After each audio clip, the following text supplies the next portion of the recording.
Hello and welcome to The Reset, a mental health podcast without all the bollocks. I'm Sam Delaney. My guest this week is the therapist Joshua Flethcher, author of the brand new book, And How Does That Make You Feel?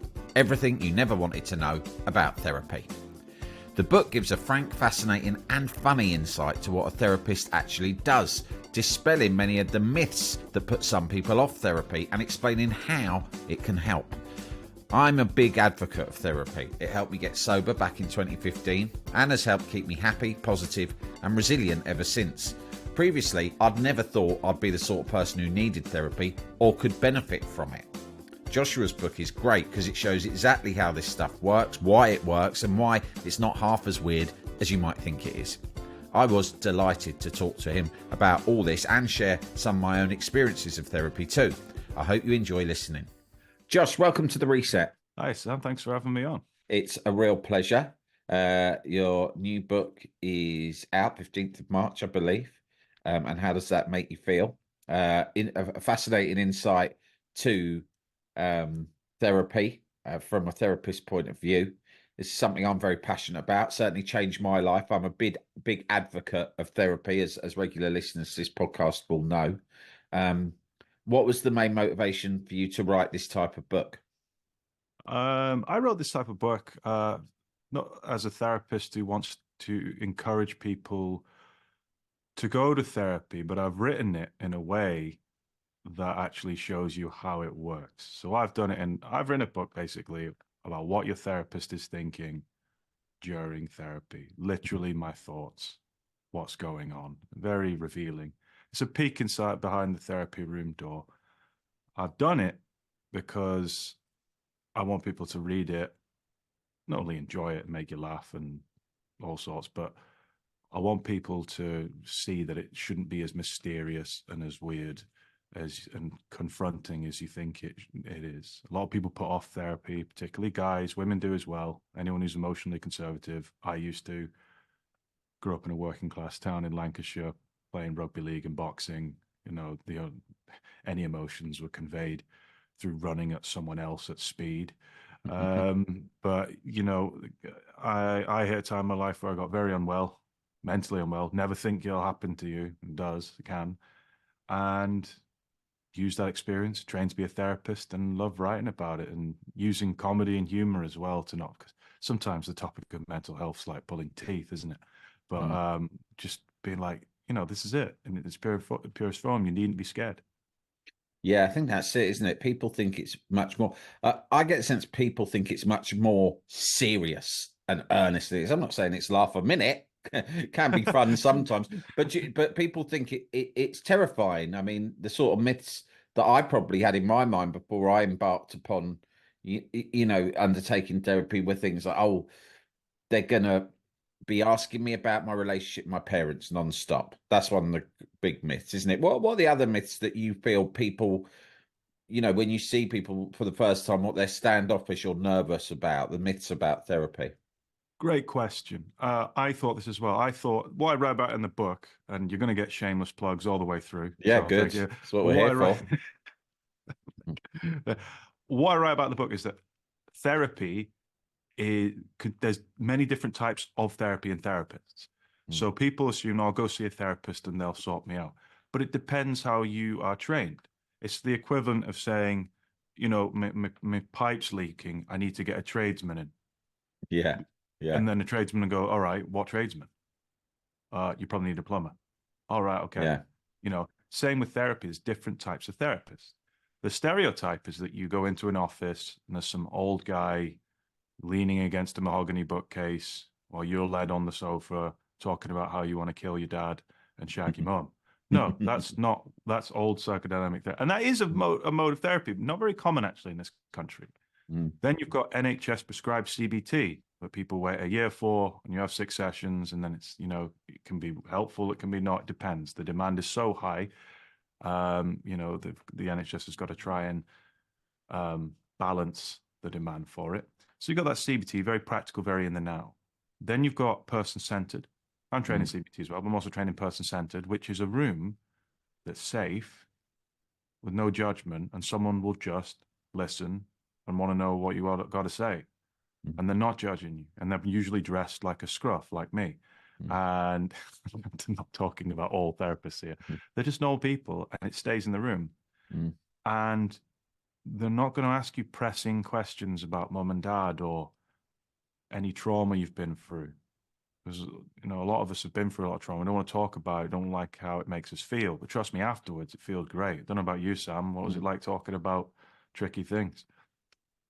Well, when you start to open up and you realize that the other person is going to listen to you with a certain amount of interest and sort of non-judgmental kindness, that for me was probably the biggest thing, is that you kind of, thinking back, and I've been doing regular therapy for 9 years now. When I think back to the beginning, what worried me was I thought that, and I know you've written about this in the book, this is really interesting, I think, is that you think that someone is getting inside your mind. Every word you say, they've got, like you, the therapist, you've got magic powers similar to those of someone like Yoda in Star Wars. And no matter what I say, I'm revealing something to you at all times. And you're climbing inside my brain and analyzing me and working things out that I don't know about myself. Right. And that's terrifying and a bit annoying, the idea that that could happen. I think it puts a lot of people off. But I know now that that is not what you are doing. You are listening. And, Yeah, and that's it, really. I yeah, yeah, definitely. Absolutely. I'm really happy that there's another guy just open about going to therapy. Still see a therapist myself. mean, And I'm a therapist. I haven't got things worked out. I've got my own vices and stuff I work through. I go to therapy like I go to the gym. It's amazing. People prioritize pumping the guns, and yet your brain's the most important part of your body. And yet it's, oh, no, no, no, don't want to work on that. yeah, It's like, yeah. that's logically and rationally ridiculous. But yeah, therapists listen. It's their main job. If you don't feel listened to and safe, not a good therapist for you. That is not a connection that's working. In the book, I talk about these inner voices that your therapists have. Now, there's 13 different ones. So you've got analytical, which is basically your training. So like, actually, maybe, this is going somewhere there. You've got voice of intuition. You've got one of the loudest voices is compassion and empathy, which is like, wow, this person's really going through some stuff here. Then you've got critic, which always goes inwards. That doubtful voice. You've got the voice of irreverence, which is just, when you just get random intrusive thoughts? That can happen in a therapy room. Just like, why did I think of that? Why am I thinking about that? Biology. So one of the chapters, I have a coffee before a client comes in, and then I need to go for a wee, but halfway through, but it's a really poignant moment. So it's just all my inner voices screaming at me. And by the end of it, I have to run out, and there's no toilets free. So I have to improvise. I'm not going to tell you what I do with that. Yeah, and then little voices like escapism, and everyone has an inner voice of the escapist. These are people that can't wait, to neck a few beers or do other things to feel that escape from stress and how they feel, or perhaps things that they've pushed away. And therapists also have this too. What I've written here is a book to show you therapy needn't be scary. I am not perfect in any way, as you will see if you choose to read the book. Some very questionable things, not in the therapy room, but like in the therapist life, And yeah, going to therapy is one of the best things I ever did. It feels like a weight off my shoulder. I have a spring in my step now, and that's why I became a therapist, to help people, particularly specializing in anxiety as well. So is that your journey, so to speak? Therapy helped you at a difficult time in your life, and once you'd seen the positive impact it had, you felt that's what gave you the urge to sort of train and pass that on to others. Yeah, the right therapy as well. So I've had some therapy that wasn't that great, or the connection wasn't there, and I've had some. When you find the right therapist that matches your situation. Now, I'm someone with OCD, and I struggle with panic attacks a lot. I couldn't even leave the house. I'd freak out. I'd have these horrible intrusive thoughts that I thought meant I was crazy and all these things. And when I found the right therapist who understood all this, I was taught about how my brain works and why that happens, and potentially explaining that there's an explanation for this.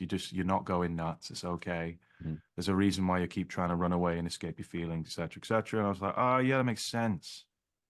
Um, and it's that psychoeducation. So I used to be a school teacher in a pupil referral unit. Well, I was a head of behavior, which was great because someone who got in trouble in school myself a lot, it was the perfect job to work with kids who were expelled. And I remember really enjoying teaching and stuff, and it kind of gave me a foray into psychology. And then I thought, no, I really like connections and listening and kind of having that connection with troubled people and watching them grow and develop. And so yeah, I went and studied to become a therapist over a few years, and that's what got me into it. So and then ended up doing social media stuff and writing books, and yeah, I love it.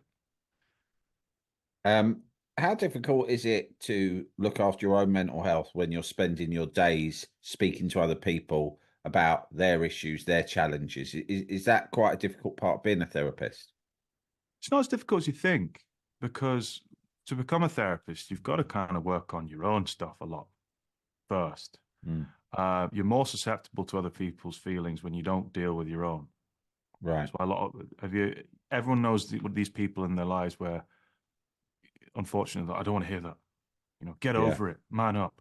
People say that because you make them feel uncomfortable because they've got stuff that they don't want to approach. If you People find it very vulnerable, that they feel vulnerable when they see your vulnerability because it's a mirror up to their own. Mm, And so therefore it makes you feel very uncomfortable. For me, I've dealt with most of my shit. Don't get me wrong, there's always stuff I've got to deal with. I've gone through horrendous things in my life, and it always has ripples and after effects. But generally, I live a happy, content life now.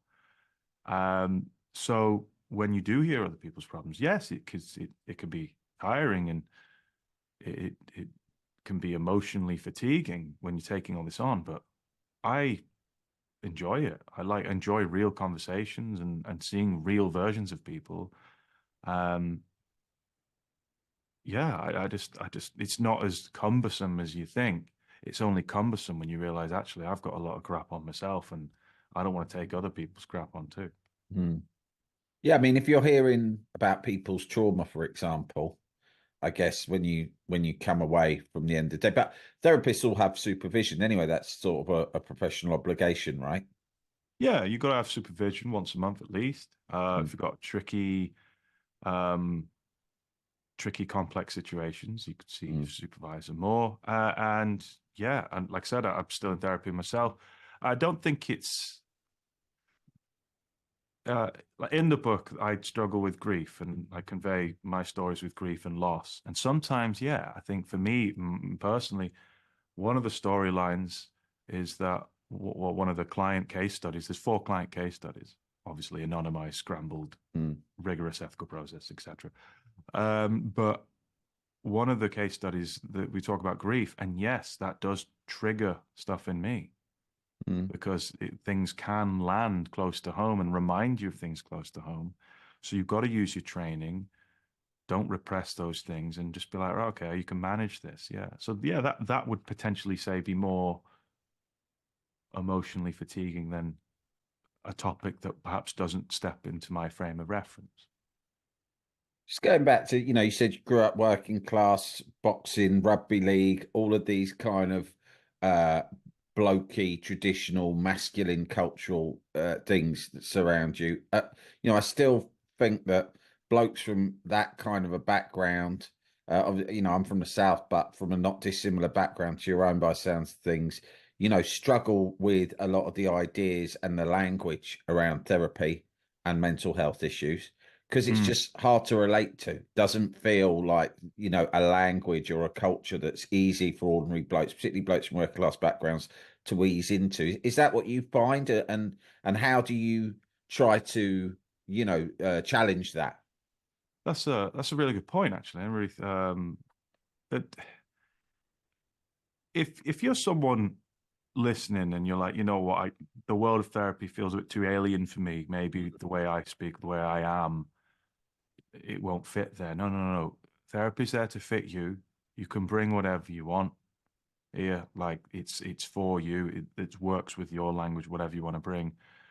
Um, I think it's when I get clients come in and they start swearing. Oh, am I allowed to swear now? I was like, you can do what you want. I mean, as long as it's not at me, that'll be all right. You know, you're a prick. No, no, that's not on. But you know, like if you need to rant and rave, then yeah, like go for you. You communicate your feelings and what feels good for you, and that is good therapy. It's not one of these things where you have to sit there and be like, "So, let's explore the introjected beliefs that we have surrounding the transference with your mother." No, it's you know what? I'm pissed off today, and I want to know why. You know, it's stuff like that. There's no, never feel like you're an outsider with that stuff because a good therapist will make it about you. Doesn't matter how you are, doesn't matter what's going on. And if you're not feeling 100%, you're worthy of being there. I think a lot of people are like, no, I don't have real problems. People with real problems. Go to therapy whenever you want. Like I said, I treat it like the gym. I literally had therapy this morning. Stressful stuff coming out with the book and this and that, quite exposing. But I was like, it was good. It was like a workout for my brain. I felt great coming out of it. A smile on my face. Before going, I was like, I don't think I'd be bothered going this morning. And then I came out going, I'm really glad I went this morning.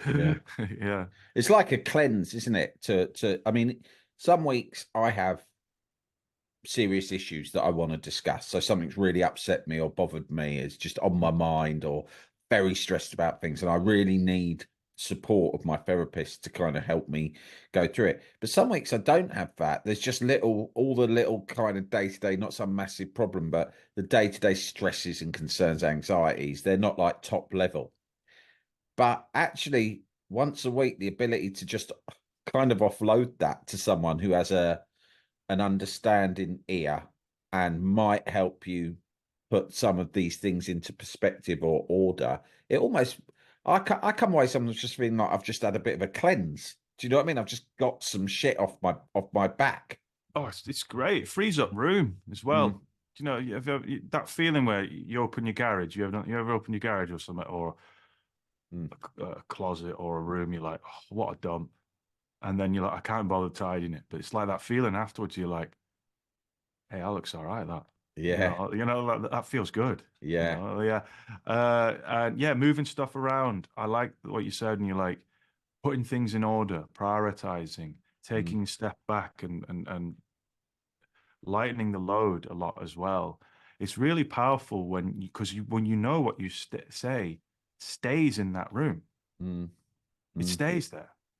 Unless you're saying you're going to go on some murderous spree, then no, that doesn't stay in the room. But like everything stays in the room because that's the sanctity of it. And sometimes a lot of people, and particularly if you're a particular lad's lad or whatever, you might feel like, I might dip my toe in the water here. Good, it's okay. You're not going to sit down and be, and a therapist is going to be like, right, let's explore all your traumas in 10. No, that's overwhelming and actually not helpful. It's like, get to know me for a bit. They'll just have a chat and be like, and then, dip another toe in the water and be like, well, I might share something here and see what happens. And when you see that your therapist adheres by the principles of unconditionality, empathy, and you can see they're being authentic, that's super important. That's why I think that's one of my strengths as a therapist, and what you're reading here. Very authentic, probably too authentic sometimes. But like, you will find that you'll naturally start to open up, but there's got to be a connection there. What should people expect? I know, you've covered this a lot, but I'm thinking about some of the people that I've interviewed on this podcast, or some guys that I know. And I often say, have you ever spoken to a professional about this issue? And something that I hear a lot is, well, I went to one once and they didn't teach me anything. I didn't come away with anything, right? And I sometimes I think guys think of it, or maybe all sorts of people do. Sometimes you can think of this as transactional. Like, I'm going in, I'm paying you some money. When I leave the room, I want to feel differently, or I want you to have unearthed some sort of magic bullet, or like a smoking gun for the way I feel. Like, I've got it. It was, like in Citizen Kane when he goes, Rosebud, it's like, I've got it. I've listened to what you've had to say. And this all goes back to you losing that teddy bear when you were 6. Bang. We're going to process No, that. that's a And great reference, by the yeah, but way. like, uh, I think, I suppose it's like, what should, I know you write in the book about some advice on how to find a good therapist. I want to get into that. But I suppose partly associated with that is, what should people expect? Some people just don't know what it is they're going to get or come away with. It's interesting. Part of the reason, a contributing reason as to why we can existing mental health conditions or your mental health can decline is when we only see things through the perspective of fixing. A lot of people like to fix, don't they? Particularly guys, but people like to fix. You take your car to the garage, you expect, your car to come out fixed. Well, not my local garage anyway. Went in for an MOT. They're like, yeah, there's a few problems here. I was like, give over, take it around. But in general, you do, don't you? You go to the dentist, come out, teeth are better. Doctor, great. My headache's gone, brilliant, whatever. And so it's not surprising to expect when you go to, I go to therapists, they get a screwdriver, open up the cranium, fix what it is, and on your way. No, therapy is unique in the sense that what you will get is 3 things that are often devoid in the outside world for many people.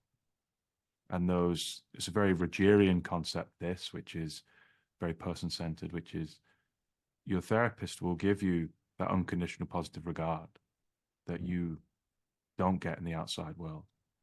So again, talking in this book, chapter 3, I'm doing Class A drugs in a nightclub and I bump into an ex-client. I have to take that to my therapist. And, I say that to another therapist colleague, maybe, or someone I'm training with. They'll be like, oh, that's disgraceful, unethical, whatever. Take it to my therapist. And they're like, okay. It's really rare, that unconditionality. Everyone's got an opinion. Everyone's got a judgmental, self-righteous, virtuous opinion. But when you go to therapy, what you're paying for is actually someone genuinely going, no, I'm with you unconditionally. What's going on here? Or maybe you've done something. Maybe you're ashamed of something. Maybe you've committed a small crime. You don't get grassed up for small crimes or things that you regret. Maybe your relationship isn't going fantastic. Maybe you're making poor choices.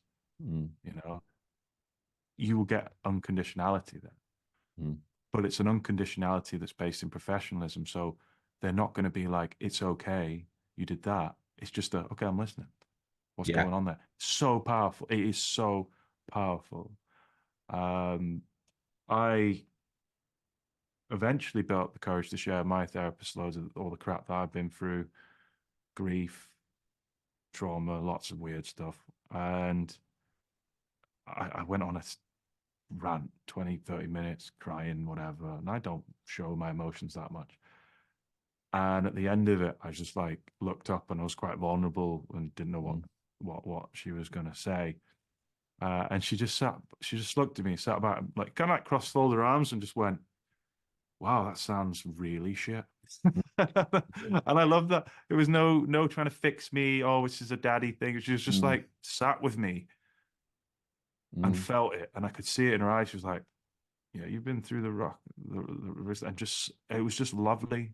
I remember that. And you don't want to go to these places to feel like you're being fixed. No, because you're not broken. You're just paying for something so unique. The transaction is, I give you money, you give me what you're trained to do, but also a therapist is part of them as well. And anyone who kind of loves their job, a part of them will be their job. Although my first job was at KFC, and I can guarantee you, no part of me was in that job. But in general, that's what you're getting, and that empathy, people truly listening, not just someone who's waiting for you to finish talking so they can start talking. It's quite rare in the outside world. One of the things that I think, again, I see a lot, particularly in men, is that I had this too. You don't think your problems are big enough. And that's one of the things that put me off. Like, I first went to therapy because of addiction issues. And there was two things. One was I thought, oh, so many of my peers seemed as bad or worse than me. So I thought, oh, am I being a bit over dramatic here by going to an addiction therapist to say I've got a problem? Whereas in fact, maybe I'm just one of the lads. Like anyone I've told that I was worried about my drinking or my drug taking, if it was anyone in my peer group, there'd be a lot of kind of, oh, don't be daft. What are you talking about? You're just one of the lads. No problem.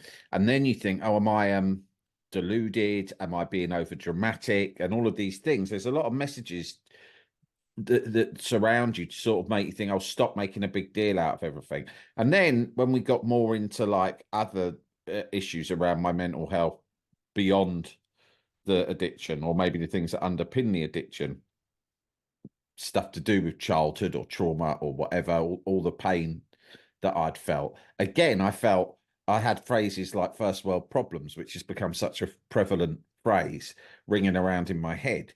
And so in all of my problems, I kind of thought my problems aren't big enough to share. My problems aren't You big don't enough. deserve to. I don't deserve to. I haven't earned the right to feel the way I Other feel. people have it worse than you. This is it. You're being dramatic. And Yeah, so what you just said, the big breakthrough, like when you said your yeah. therapist said that sounds shit, I when I first went to therapy, I had that kind of response to so many things. Someone just sort of affirming my pain and going, yeah, of course yeah, of course anyone would feel like bad. That sounds really overwhelming or stressful.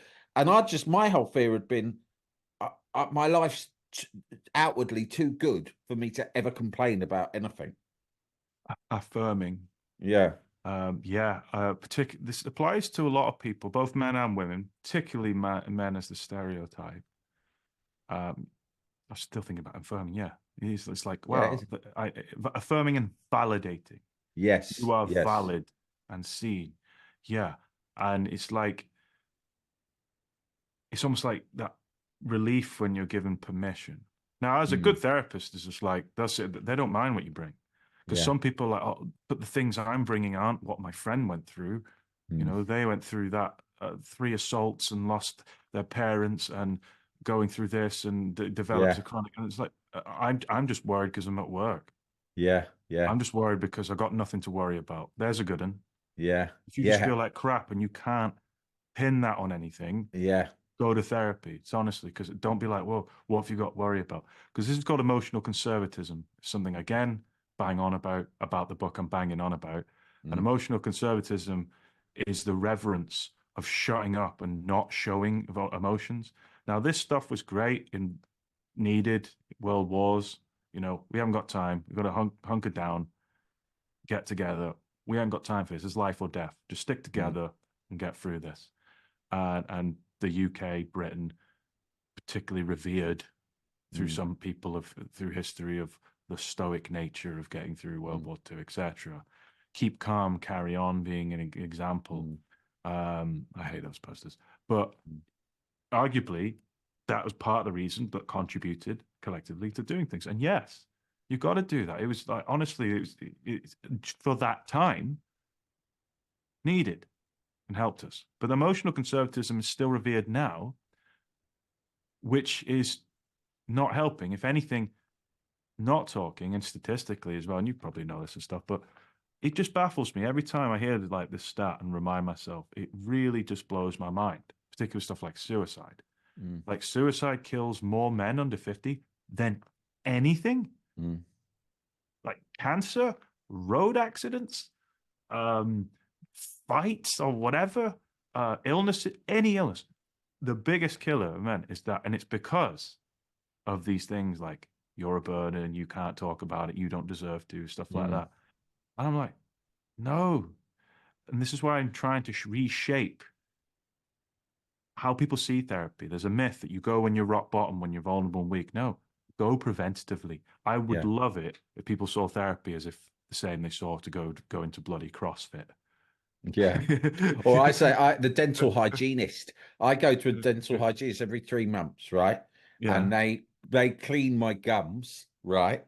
And that means that I very rarely have to see the dentist because it's like, oh, and it's just like, I floss my teeth. I didn't used to, and my teeth were in a mess, and then I learned to, and I consider that the You don't same as deserve to floss your teeth. yeah, Your teeth are better than everyone else's. yeah, why are you flossing your teeth? You yeah. don't deserve a Who do dental you think you hygienist. are? Yeah, How soft are you for yeah. doing that? Come on, man.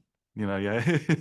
But it's the same thing. It's like, but I wish that it hadn't been me hitting a terrible situation with drinking and drug taking that had led me to. I only went to a therapist out of desperation. I never like therapy was something totally outside of my comfort zone of my cultural references, not for me. It was only because I did hit such a terrible situation that I went. I got sober. Then I spent so many years, still doing now, unpacking all the things that probably led me down that path in the first place. And what I realized was, had I been introduced, even if I hadn't seen a therapist, but I've been introduced to the sort of ideas you're exposed to in therapy from a young age, the truth is, I probably wouldn't have ended up in that mess with drinking drugs in the first place. And that, for me, is yeah, exactly. Yeah, what you're saying rings so true because I feel as if people should be listening to people like you from a very early age. If only the ideas that you've espoused here, the principles upon which your training is based, can be of value to people from a very young age. And it's such a shame that so many of us only end up ever being exposed to it later in life, in middle age, when all of these problems have just built up and then overflow, right? Yeah, absolutely. Yeah, that's such a good point. And I appreciate you sharing that as well. Like it's a lot of the work is kind of demystifying and challenging myths and cliches around therapy. Mm, It's not all just some Etonian psychologist trained with 50 certificates on the wall about to analyze you, and you have to sit in a power dynamic where you feel mm, like you're being analyzed via a textbook. No, most therapists are just normal people that go into it because it really helped them. mm, That's what I do. I'd like to think I'm quite a normal guy. mm, mm, I do my normal things, see my mates. I know, seeing some mates for a beer tomorrow night, watch Newcastle lose every weekend. mhm, Go for walks to whatever. I still mm, play a bit of football, read, mm, play Dungeons and Dragons now and then, play on mm, my computer, spend time with my partner, things like that. Like just normal people, mm, and that's one of the myths as well. And one of my biggest passions, what you said there, Sam, is that wouldn't it be cool if this was kind of taught in schools and stuff as well? mm, mm, And normalized in school. I hate the word normalized, but true, like normalized in schools, mm, because a lot of people end up going down the path of drugs and things like that. I know I used to have a horrendous cocaine addiction mm, and cannabis addiction. And you can't get addicted to cannabis. Yes, you can. mm, And I realized that, like, when people are drawn to these, is because one, you don't know what that feels like. A lot of people are afraid to go to a therapist because it's jarring to feel mm, those positive things around you. Whereas you have control over those positive feelings when you put some up your nose or neck 10 pints or whatever, mm, because you're controlling, you want that positivity and whatever. And that certainly was it for me. Like, oh, great, I've got happiness on tap. mm, No, I've not. I'm ruining myself. I'm poisoning mm, myself. Uh, Whereas if you've grown up, particularly in a home that's been a bit devoid of love and very critical mm, and whatever, you're going to find niceness very jarring. If you're the kind of person who can't take a compliment and winces inside, mm, that'll kind of look at a part of you there like, oh, that doesn't quite register with me there. mm. And there's usually a link to kind of control in your own, like, kind of want for happiness on your terms. It was for me anyway, and quite a lot of clients, but everyone's a bit different. But yeah, if it's taught earlier in schools and that's normalized, Mm. then you're going to be more open to difficult conversations as you're growing up. Just before I let you go, Josh, and if someone's sitting here and they've listened to our conversation, let's say there's one person who thought, maybe I will give it a go. But they're thinking, how can I find the right person? I always go, God, I was lucky because you got to click with a therapist. And I think the universe intervened in my life and like delivered me by fluke, no recommendation, nothing. A Google search led me to the first person I saw. I still see her once a week now, all these years later. And therefore, I can't give people very useful advice on how to find a good therapist because I believe I fluked it. I got lucky with the first person I saw was a perfect match. But is there anything, is there due diligence? Is there, what should people be thinking about if they want to start taking this step towards finding someone?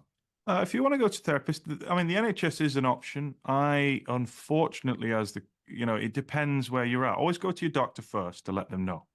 Even if it's just to let them know and be like, I'm thinking of seeking a therapist. Can you put me on a list? The list is usually long. If not, have a look privately. I love private. And I know it costs money, but it doesn't cost as much money as you think. I looked at how much I spent on takeaways and beers and put it up next to what I spend on therapy. I was like, oh, right, yeah. Yeah. That was exactly how I justified mine, by the way, because I was skint when I first went as a result of all the drinking and drugs I'd been doing. But I think the therapist actually said to me, I'm not sure I can come here every week, in all honesty. So, there's always, when you compare the cost to the more toxic things that you're perfectly willing to spend money on, it does balance out for sure. Yeah, definitely. But there's a lots of affordable therapy there as well. And you can always ask, and if you're perhaps struggling with your income, you can ask, can I have a concessionary rate? If you want to look at the private option. I love private therapy because it can be open-ended. You can choose your therapist. In the NHS, you get assigned one. Yeah. If you want to just a quick browse without any, go on counseling today, counseling directory and psychology today, find a therapist. Remember those counseling directory and psychology today, and just browse through them. You can see their little bios. Some of them are videos. And here's the thing with private therapists, you can ring them and have a quick chat to see if you get on with them. You might be like, actually, they don't get me, or maybe they won't resonate with my upbringing or cultural background, or maybe they just don't get it. And you can ask them like, how would you work with this? My first time in therapy, or I've had a bad experience in the past, or whatever, and see if it clicks. That's the beauty of private therapy, and this and that, and then change. I've seen several therapists over the years for different things. I saw a grief therapist once for grief. Saw a CBT therapist for OCD, intrusive thoughts and panic attacks. I saw a TA, transactional analysis therapist for relationship issues, because I always used to get really angry and stuff, and I wondered why. And I was like, all right, yeah, this is a me thing, not a you thing. And work with that. And it's like, oh, okay. And have a chat with them, and see where it goes. And I guess post lockdown, everyone now seems to do sessions online, which widens your net as a client to who you can see. You're not just dependent on people who are within the radius of your home anymore, which makes your choice much wider, right? Absolutely, yeah. I prefer in person, but I have seen therapists online. It depends. Some therapists do telephone. I think there's something quite special to telephone counselling. It's like you haven't got the pressure of someone looking at you. Don't get me wrong, it can be really powerful when someone's looking at you. But if you're really averse to that and already feeling overwhelmed, just nice someone to listen and chat to. And again, it stays on the phone call. It's quite powerful. But yeah, I mean, there's many options, and just try it. And like I say in the book that I'm shamelessly plugging, and how does it make you feel? I use an analogy. It's like saying, "Oh, I tried therapy once and it didn't work for me." And that's the equivalent of saying, I tried sport once, and I didn't like it. When all you did was play like lawn bowls. Don't get me wrong, nothing against lawn bowls, it, but it might not be the right one for you. Yeah. The book, just to make sure everyone knows, it's called "And How Does That Make You Feel?" Everything you never wanted to know about therapy, by Joshua Flethcher. It's out on the 15th of March. I will put a link to it in the show notes, and I will also put a link into those 2 resources you mentioned there for finding a therapist too. Listen, Josh, congratulations on the book and on everything you're doing to raise awareness around this stuff. It's absolutely fantastic, and it's been such a pleasure talking to you. Thanks. Oh, thank you so much for having me on and for sharing as well. That was Joshua Flethcher, author of the excellent new book, And How Does That Make You Feel? Everything You Never Wanted to Know About Therapy, which is published on March 15th. Links, as promised, in the show notes. And that's it for this week, gang. I hope you've enjoyed listening. If you have, head over to samdelaney.substack.com, where you can access my archive of over 100 previous episodes featuring great guests like Irvin Welsh, Sean Ryder, Seth Meyers, Danny Wallace and Chuck D. Why not subscribe and tell your mates to as well? This whole community depends on your support, for which I am eternally grateful. Until next time, gang, be lucky and don't let the dickheads get you down.